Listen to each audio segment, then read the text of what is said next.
Yeah. Hi, everybody. How are y'all today? So, it's Jess. So, today, you guys, I'm going to be talking to you about pretty much my IO journey and how I got to where I got to today. A lot of you guys write me and you talk to me and you're asking me questions about, well, I'm not so good at stats, or I don't have much research experience. I don't have much internship experience. Will I even be able to get into a program, or, how, like, things of those nature, like questions of those nature. So what I thought would be a good video to kind of help you all with that is just talk about my journey. And because a lot of those things I didn't have when I started off into IO psychology and when I got into my master's degree field. So I'm going to start it from start to currently, like where I started and where I am now. So get right into it. We'll get right into it. Wait, before I get into it, we're almost at 500 subscribers. I'm so excited. I think we're at 390. And it's exciting because I told you guys once we hit 500, then I'm going to be doing like a giveaway. And I said it'll be like for someone who's already a graduate student, probably like a care package. But for those of you who are looking into going into grad school or anything like that, I'll send you some resources and stuff like that around that nature, which can get pricey, especially when you're studying for like a GRE or some sort of entry exam. So hopefully we get to 500 by the end of the year, so I'll be able to do that for you guys. But anyways, jumping into the video. So the first thing, starting off with college, okay? I started out at a community college. And the reason I started off at a community college was cost. Okay, there's no way I'm going to a college. I considered going to a college that was like $7,000 a semester. I was like, there's no way I can pay for that. There's no way I'm going to take out a loan for that. And for those of you who are in high school right now, please just heed my message. If you have scholarships to these, four-year universities, great, that's fine. But if you don't have scholarships or anything of that nature, I would not suggest going to those. If you're going and you're going to have to take out like a lot of loans for this is not the place to take a loan out of, especially the first 2 years. So what I did was, and thank God my mother told me this. So for those of you who don't have that advice, just listen to what I'm getting ready to say. The first 2 years I went to community college. I had a partial scholarship. I didn't have a whole scholarship. So what was left over was $500 a semester to pay out. And this was just to get my credits to go to a larger university later, but just hear me out. I did stay home with my mom, and the deal between me and her, and this is kind of me acknowledging privilege here, but the deal between me and her is if I go to community college, she'll pay the difference, after, she'll pay the difference so $500 is left over on my balance, my student account balance. She's going to pay for it versus me having to pay for it. But had she not paid for it, I would have worked, which I was working. I would use the money I was working with and pay for it because it was $500 at the time. It was something easy for me to get. The type of job I have, I was making about $200 every weekend. So it was something to set aside money and save to go into to make sure I don't get into any debt. So for those of you who are thinking, oh, I don't want to do community college, or, that's, it's looked down upon, or whatever it is, whatever hangups you have with community college, get rid of it. Because if you don't have a full ride scholarship to this large university that you want to go to that is super expensive and unnecessary, don't do it. Save your money, stay at home, save your money and pay off. That way, when you graduate, you're graduating debt free. Okay, that's really important because I'll get into this a little later, but a lot of people a lot of your debt is coming from student debt, and you don't want that when you're fresh out. I promise you don't. So that was the deal. So community college, I got my first 2 years done there. And then I went on to a 4-year college. Now, that deal me and my mom had was gone. This was now on me. And mind you, the price went up because this is a 4-year college now.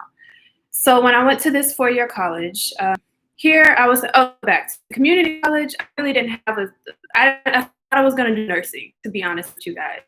Then ironically, I saw that there was a statistics component to it, and I was like, I don't want no parts of it. And then I dropped it. And I also took this microbiology class, and I was like, I want no parts of it. So I let go of nursing. I was actually probably in like criminal justice or something of that nature. Yeah, I was just like, let me just get my credits and move on. So then I ended up going to a 4-year university. And at this 4-year university, that's when, I had to declare a major. So I just declared something. I was like, well, I like sociology. So I ended up taking sociology as a major. I thought I was going to graduate within 1 year, but then my advisor told me, oh, wait, no, um, you're doing, he was like, oh, wait, no, you need a minor in psychology. Well, not, he didn't say psychology, but he said you need a minor before you can graduate. And I was like, oh, crap. So then I had to end up doing, finding a minor, and I chose psychology. And during this is when I took a class, when I was fulfilling those requirements for a minor.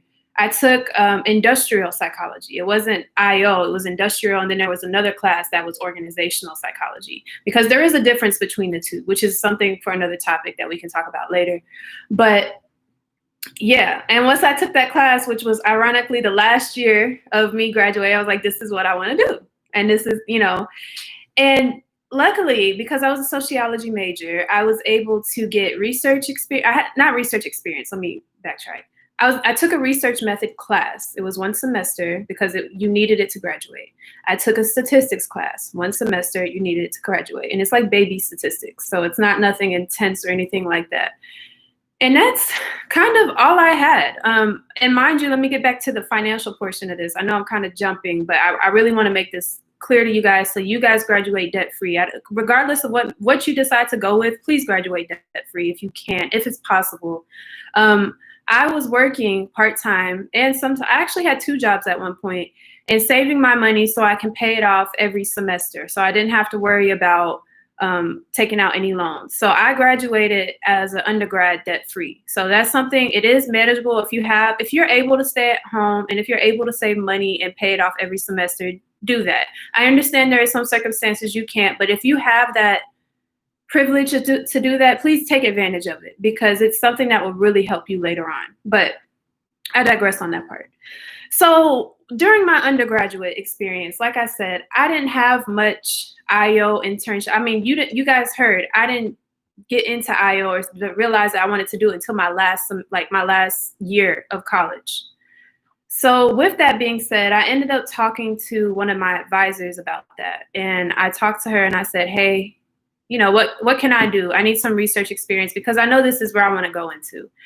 She didn't really have much for me as far as research experience. She did allow me to become a statistics mentor because I did well in my stats class. And I realize stats is kind of hard for some people, and it really does depend on how good your teacher is as well. It depends on how good your teacher is, and it also depends on how much you apply yourself. So that is 2 elements to it. So, I understand, but luckily I was able to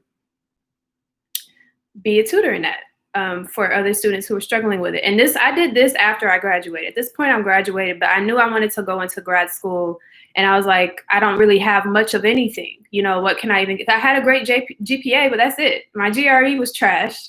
I didn't have much experience. I did have work experience just by working. And I did put that in my statement of purpose, just talking about my work experience and applying the little concepts that I did know to the work that I did, even though it wasn't anything near IO. And that's all I had for that. So with undergrad and then out in the workforce, which I graduated in 2014. After 2014, I said I'm just going to take 1 year off and then apply to grad school, and I'll go to grad school in 2015. Well, it didn't play that way. I didn't get accepted into any programs in 2015. And then when I applied for 2016, I applied for that school year, I was accepted into a couple master's programs. I wasn't accepted into any PhD programs. And when I got into this master program, I turned all the way up. As much experience I could get, I was on it, okay, because I needed it.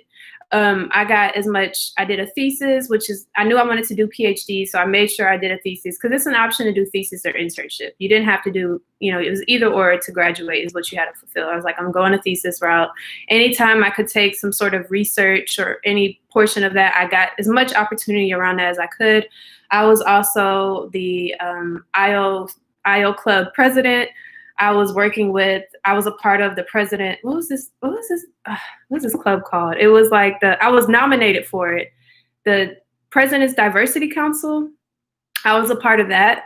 And I was a part of that group for MSU. And then what else? I just did research around too. I partnered with some people to do some extra research. So yeah, I was really on it when I got into my master's program. But my advice to you all is if you have any type of opportunity to, get some experience or gain some experience, please take it. Find it, look for where you can find it at. You can always reach out to, just reach out to professors sometimes. I mean, a lot of professors are open to helping. Some are gonna help you, some are not. Okay, that's just the way it goes. Sometimes for 1,000 no's, you get one yes, and that's perfect. All you need is one. So if you could reach out maybe to some professors around your university at like, hey, can I get are you doing any research projects or anything of that nature? Because I would love to, partner with you on that. I think I told you guys before in my undergrad, nobody really told me the importance of getting research experience if you want to go into grad school, specifically like PhD route, how important it is that you get that. So if you do have that in front of you and you're able to capitalize off that, do it. I mean, find it, look for it. Sometimes you got to go digging a little bit, and that's okay. You just got to do what you got to do.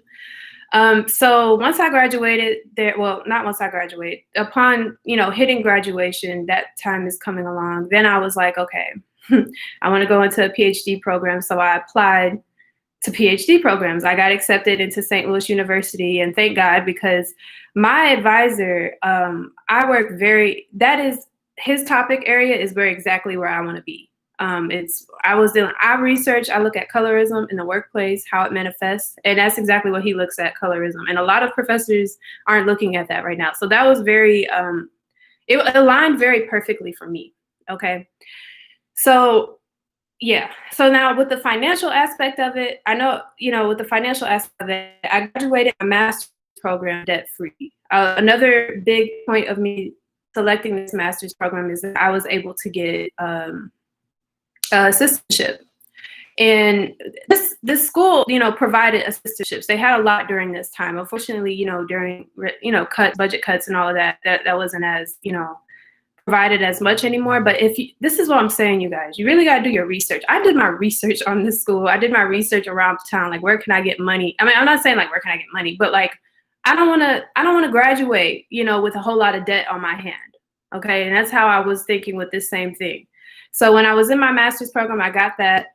So I graduated my master's program debt-free. I know everybody doesn't have that, but if you have opportunity, again, utilize what you can to lessen your debt as much as possible. Going into my PhD program, I still didn't have to take out any loans, but at this point I did. I've taken out some loans, and I didn't have to, I just did. And I'm actually in the process of paying them back right now, because when I graduate, I don't want any loans. I don't want any debt on my head. So if you have that opportunity, again, go for it. But that's pretty much, a lot as far as my journey on it. I just want you guys, what I wanted to demonstrate to you all is that I did not have a lot of experience in IO. I didn't have research experience. I didn't have work experience. I just didn't have that. And I'm trying to communicate, you guys don't need that in a sense. I mean, you need it if you can get it. Let me backtrack. You need it. But I'm saying, find ways to get it. Don't let it stop you from going after what you want to go for. That's what I'm trying to say. Please, I take back saying you don't need it. You definitely need it. But don't let it stop you from going forward for it. Don't be afraid of it, because you can get it. All you have to do is look out for it. And specifically with the research portion, your research doesn't have to be specifically on IO. If you can get research, and they just want to know that you've done research before and you understand research. That's pretty much the thing behind that, especially going from undergrad into graduate program. They just want to know that you understand research is pretty much what it comes down to. So any type of research experience, go for it. Okay. Stats experience, anytime, if you understand it very well, go for it. Like, if you can do a tutoring thing. One thing I do want to tell you guys is, with the stats portion, some IO professors don't really understand stats like that. I'm gonna be honest with you guys. I've heard this come out of some people's mouths where they don't really understand stats that much. They usually have a stats person take care of the analysis. I mean, they understand, the basics, the concepts, and all of that. But as far as all the other stuff, some of them don't even really understand it. And it's okay. I mean, they're full-blown professors, they know their strengths, they know their weaknesses, and that's just a part of it as well. You kind of got to know your strengths and understand your weaknesses as well. So that's kind of my spill. That's my journey. I guess I didn't get too specific on it, but I feel like I just needed to let you guys know you can do it. Okay. Don't let anything hold you back. If you really want to do it, go for it. That's really all I got to say on that. But thank you guys for watching. Sana, yes, I like doing the lives on the IO, and I might talk about a little bit about the difference between industrial and organizational psychology, because there is a difference. It's a difference, it's not like something extreme, but there's a difference between them. But anyways, guys, thank you guys for tuning in. Please let me know, put any questions or thoughts. Feel free to hit me up on IG if you have any questions. I answer a lot of personal questions there. And thank you for watching. I'll see you guys next time. Bye.